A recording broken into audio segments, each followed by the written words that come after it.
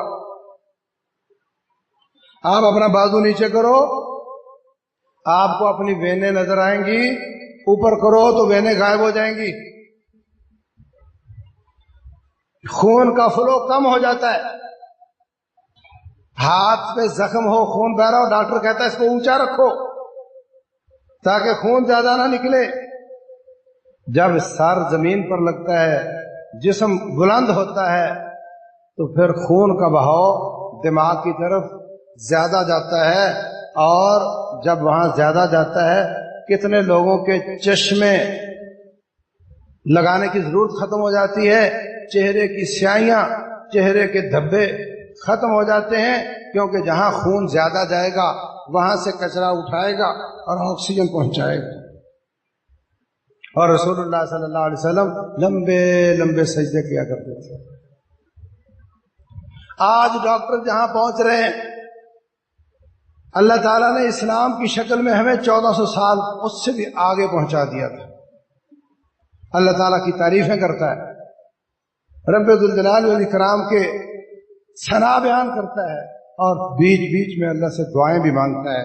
رسول اللہ صلی اللہ علیہ وسلم فرماتے ہیں اقرب ما یکون العبد الی ربہ بالسجود، بندہ اپنے رب کے سب سے زیادہ قریب سجدے میں ہوتا ہے۔ جب آپ سجدے میں ہو تو زیادہ دعائیں کیا کرو، قریب ہے کہ آپ کی دعائیں قبول کر لی جائیں، اور زیادہ دعائیں کرنی چاہیے۔ عربی زبان میں کوئی دعا کی جا سکتی ہے، عربی زبان میں کوئی دعا کی جا سکتی ہے، سجدے میں زیادہ دعائیں کرنی چاہیے۔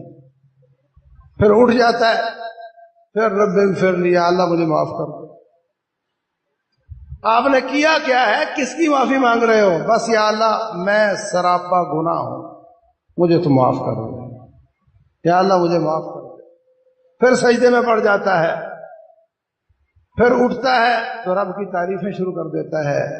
جو نماز کا مطلب سمجھے، نماز کی کیفیتوں کی باڈی لینگویج سمجھے، نماز کا معنی سمجھے اور توجہ کے ساتھ پڑھے گا اللہ تعالیٰ نماز کا اجر بھی پورا دے گا، اور اس کے ساتھ ساتھ اللہ تبارک و تعالیٰ اس کو طبی فوائد بھی دے گا، دنیاوی فوائد بھی دے گا۔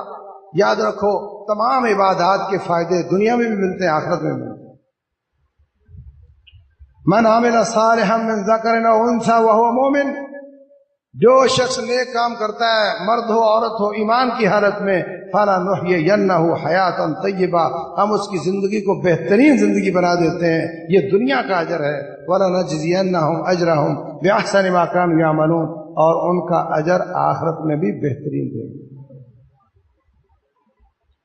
تو یہ نماز کے دنیاوی فوائد بھی ہیں، اخروی فوائد بھی ہیں۔